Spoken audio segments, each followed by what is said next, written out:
Hi, this is Doc Father. It's for entertainment, educational purposes only. Blah blah blah.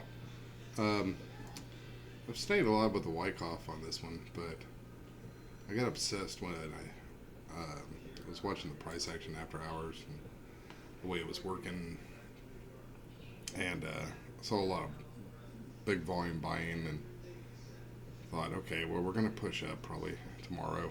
Um, and then I was like obsessed with the point and figure, and okay, one thing about point and figure that's kind of weird. Um, it tends to always it doesn't it doesn't ever stay on the same level, right? So it you you won't have three x's there at the same level because it would have to go x x x. It would have to go below 450 to get another row of x's down, uh, which I actually would have to go up. So it, the next move has to be up because x's have to be next, and they can't go below 475 because um, or could it? Yeah, I could, but it would be weird because I think it wants to start another row of x's going up, and it doesn't become a what they call a triple top breakout until it fills this X here, which would also break this trend line, and the count would be in, and the count's pretty high. Now, of course, what would happen first is that it would come up to the past the top of the range. Um, I was looking at the top of the range as 850 on the normal thing, um, but it could be this 950. So maybe X is up till the 10 before a slight pullback, and it doesn't go back far enough to show like how it. Well, see, like this one here was one that had a pullback, right?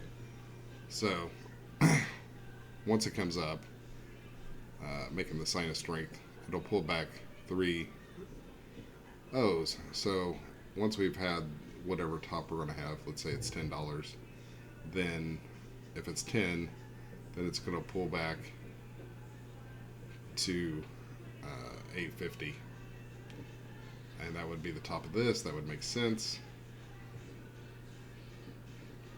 but not really. It'd have to be in between these two. So it may have an extra. It's usually just three O's though. I think when it breaks out, I guess it could have more, but then at that point,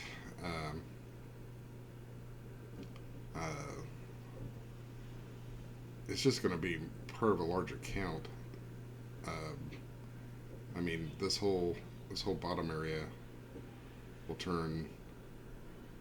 It's just going to turn pretty huge. And the reason I can't imagine it going down is because it would go below zero if this was distribution, which I don't believe it is, and that doesn't make any sense to me either. So tomorrow, if we break 650, it's probably going to keep. It's going to probably keep going up. So keep that in mind.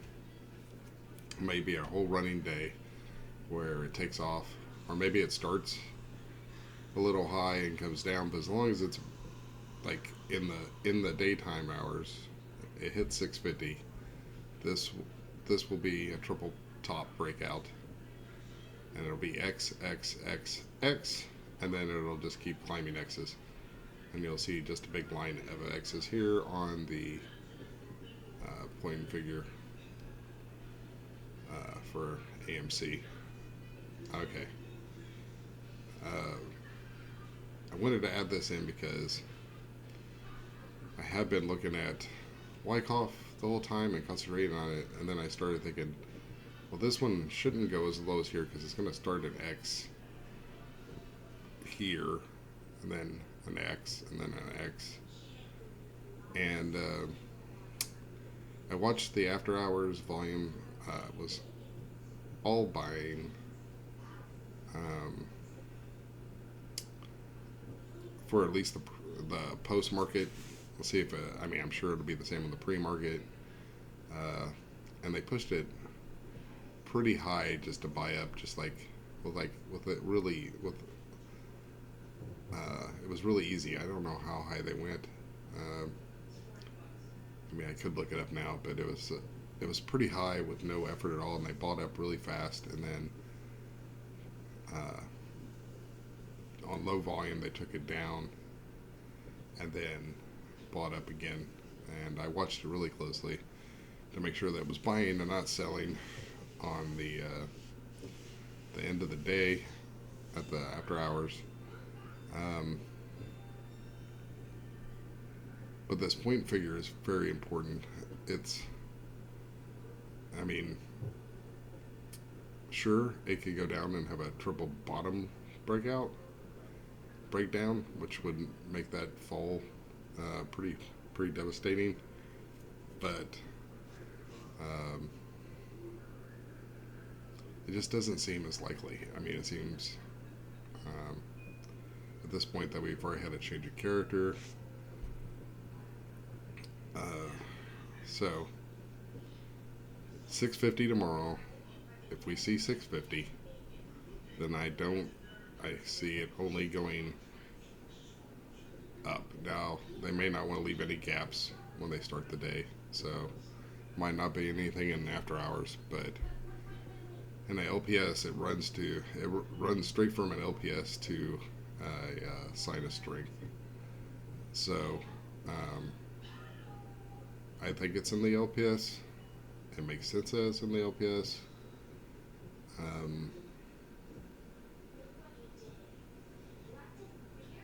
It's almost like the 6 was just a way for it to be a little bit stronger when it breaks out on a point and figure. A lot of people only play point and figure, and let me just go over that because a lot of people don't understand it. So X's are up. So if you just play point and figure, what you would do is you would wait for 3 X's, and on the 4th X you would buy. So here you would buy, and you wouldn't sell until you have 3 O's going down. So you would sell here. So your profit would be $1 per share on that move. And this works most of the time. If you look at this one, if you would have bought here, then you would have got out on the O, you would have lost, right?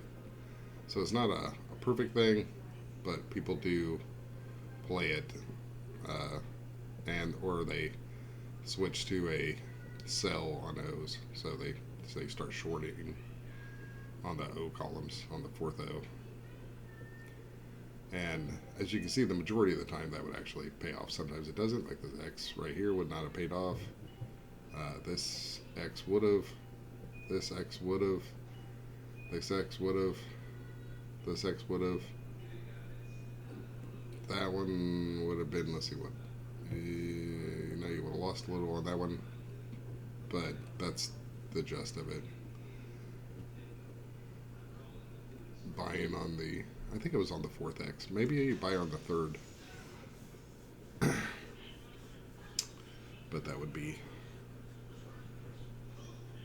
a little strange. But anyway, I'd have to look up how you normally play point and figure. But the thing about it is I use it as confirmation bias. So back here when I did this pattern, and then it came down for a spring, and you have the X's going all the way up for a sign of strength.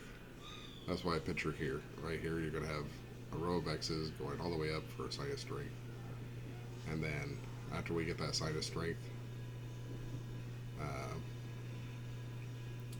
it's going to probably pull back a little bit, and then when it takes off, it should be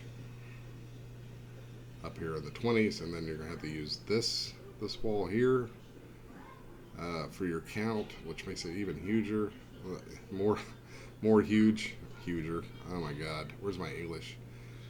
I'm barely awake. I just couldn't sleep because I kept thinking about this point and figure, and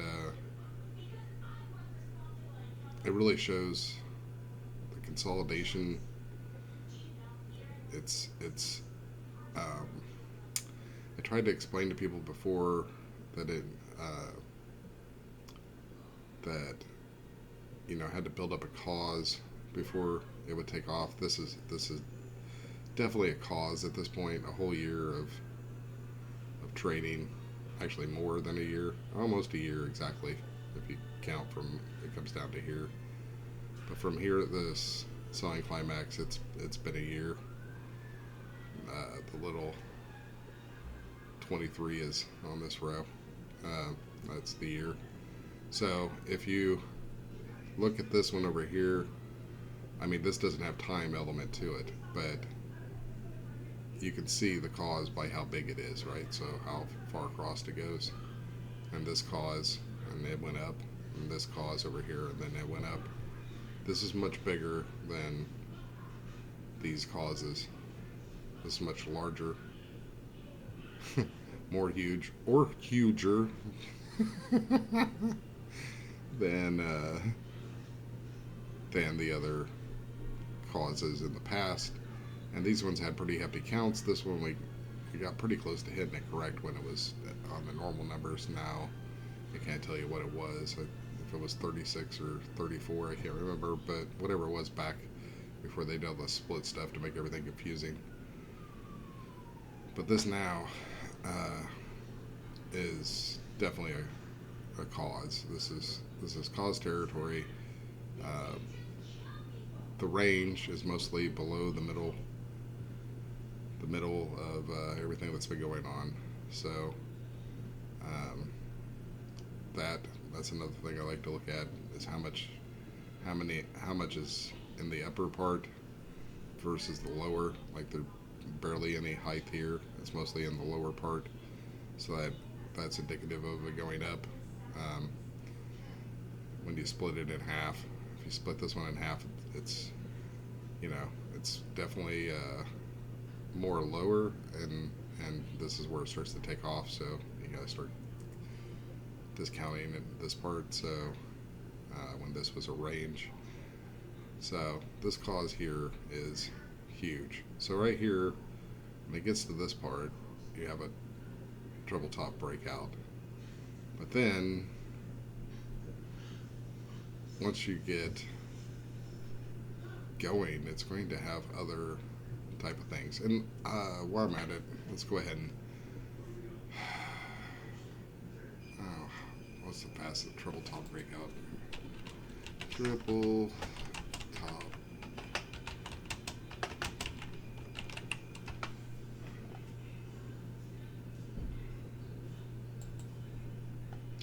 I don't know if this one will give a good example of it or not.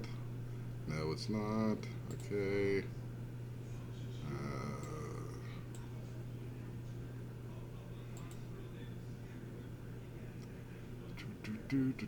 Double top breakouts. Oh, might give a good. Here's a triple top breakout on as it's described. The triple top breakout takes the double top breakout one step further by adding a resistance column, two consecutive X columns define resistance by two equal reaction highs. The third X column breaks above the prior two X columns to force the triple top breakout. Classic triple top breakouts are 5 columns wide, 3 X columns, and 2 O columns. Okay. So it's like an X column, then an O, then an X, then an O, then an X, and that breaks out. These patterns can mark reversal breakouts or continue breakouts. Distinguishing between reversals and continuation depends on the prior move. A triple top breakout that forms as a base after a decline would be deemed a reversal pattern, while a triple breakout that forms as a consolidation after an advance will be viewed as a continuation pattern. So, in other words, if you've had triple top breakout here, and then it comes up and it does another triple top breakout on the next level up, it's like a confirmation that it's going to keep going up. While this triple top breakout is not going to, it's not the same. It's giving, it's not a continuation. Although you could still make money going a little bit higher after it breaks that triple top, right? So, let's see. The chart above shows computer sciences with a reversal top breakout at the end of the 2008 and the two continuation triple top breakouts. While it is sometimes difficult to distinguish between the reversal patterns and the continuation patterns, the triple breakout itself is easy to identify. So that is true. So the next, so you have an X, a row of O's, an X, a row of O's, and then an X, and then one higher, and that is considered the breakout. An X, row of O's, X, row of O's, X, and then one higher, that's considered the breakout. Now let's go back.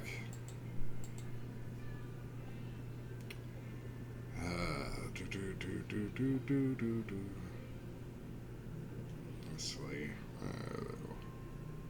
Where are they there if I got them marked? So here we have an, wow, that was a, it's a beefy ad. No, thank you. Okay. So we have the X's, a row of O's, X's, a row of O's, and then next should be another row of X's with a breakout. This will be a triple top breakout, and it's the most bullish of the breakouts. And as you've seen on the example, that pushes you up to the next level. And that's what I believe will happen here, is that this ultimate count goes to $20-some. Well, if it gets up there and then it comes back down and starts trading in the $20 and $15 range again, going sideways, then we'll probably be looking for another triple top breakout to take us higher. Because I don't think this one's going to stop. I think they've made retail feel like they just want to get out and be done with it. This one failed, right? This one here failed, and so for the last 2 years they've been making retail feel like, okay, we failed, and so when this comes up and it starts to break down and turns into another cause, retail is going to feel like, oh, it's going to break down again like this one did, right? And how do you know the difference? Well, it's going to be pretty hard at first. It's going to be difficult to distinguish between the two, because this one, as you can see, never had a triple top. It made 1, 2, and then came down. So on this one, I believe this is the bottom of this massive triple breakout that's going to break out. Now, this will probably just look like a continual X's, so it shouldn't come back 3. So if it goes to 10, it should only pull back to like 9-ish. It shouldn't have a row of O's. I know this one did, but let's go back. Well, I can't go back to the example. Anyway, I hope that explains triple top breakouts to you a little bit. That's what I'm expecting tomorrow. Plain figure does not have anything to do with time, so you can't say it's tomorrow based off this, but everything that I'm seeing, the way that it's wanting to push up, it's absorbing a lot of liquidity. It's like finishing up and saying, okay, we're on our way. It's gave a lot of signs. Yeah, I guess we'll see you tomorrow. Anyway, I will catch you on the flip side.